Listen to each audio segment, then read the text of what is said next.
गोटे सुखद खबर आज पोलोसरा निर्वाचन मंडली रे 13टी धान खला जो मंडी आम कौचे कंक्रीटर ताकू आज भित्तिप्रस्तर कर श्रीगणेश जार मूल्य पखापाखि 5 कोटी टंका जे चाषी धानर जो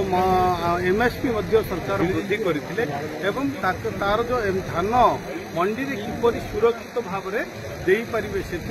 आज सरकार सुव्यवस्था कर धन्यवाद देवी आम प्रिय मुख्यमंत्री को जो चाषी कूल कथा चिंता कर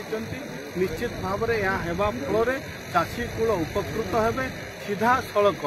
जमीरू एवं मंडी को धान आसीपर फल रही पार तार सुव्यवस्था हम एवं तार दायित्व सरकारी आमर बंधु मैंने जो मैंने डिपार्टमेंट अच्छा सोसाइटी अच्छा से दायित्व ने निश्चित भाव में आज आम गोटे चाषी कूल अत्यंत खुशी रहे।